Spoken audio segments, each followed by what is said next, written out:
doesn't say thank you for the 115 because you don't have to give me anything. His cousin's like, no, man, you old sucker, you old blah blah blah blankety blank, cussing him out. I mean, that's crazy. Can you imagine that? You're giving somebody over 100,000 a year and they're cussing you out? But this is what can happen, right? So financial consciousness partly means looking down the road and looking at the what ifs. Like, okay, I'm making this much money now, but what if I was only making this much money? Like, how can I be ready for that? And a good approach might be to say, I'm going to keep my expenses low so that when my if my revenue drops, I'm going to still be okay, or I'm going to have a plan B. I'm going to have something to the side. I'm going to make sure I'm prepared for this.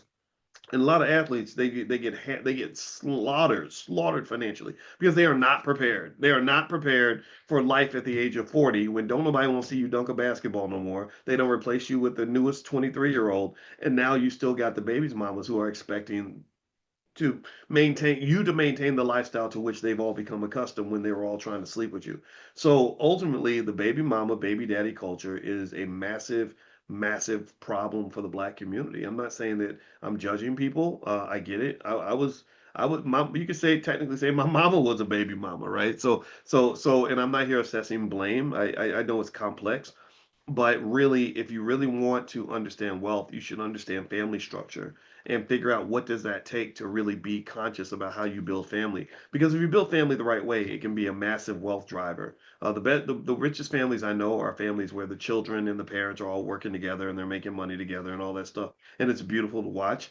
But the families that struggle the most are the ones that are kind of scattered everywhere because it's very expensive to maintain, five different households and then everybody's fighting and trying to destroy each other and all that. And don't even talk about when somebody dies. When somebody dies and there's no estate plan and there's no consciousness about what happens if grandma dies or what happens if daddy's gone. Like no one thinks about that because no one wants to think about daddy being dead. And then what happens is daddy does die because daddies always die. Is that then suddenly the siblings are fighting, and you have one sibling who steals the money, another sibling who hates the other one because they think mama wouldn't have wanted that, but mama ain't here to tell them what to do, and it just all falls apart. So being conscious about that, a lot of consciousness, I would argue, goes to what I call going to the fifth dimension. The fifth dimension is what if.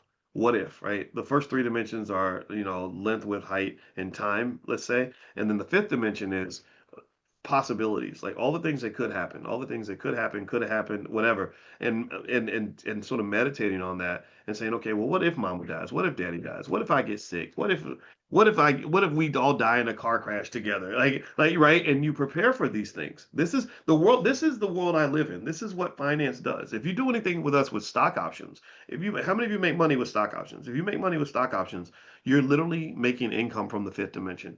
You're making income from the fifth dimension. I'll give you an example. Just yesterday, I sold some stock options. It's this strategy called an iron condor. I wanted $3,000, so I sold an iron condor. And what I did was I sold insurance to investors who have thought about the what if. They basically are like, well, what if my stock crashes? And I was like, oh, I'll take that risk for you. And because I had the capital to back it up, they paid me for that. I received money for that. Now, it may never go bad. Their stock may never crash. But investors typically have insurance on their stocks, just like you have insurance on your house, you have insurance on your car, you have insurance on your health, you have insurance on your life. Anything that's of value for you, just think of it like this, and I'm going to end on this point. Anything that matters to you in your life, anything that's important to you in your life, you should have insurance on that thing.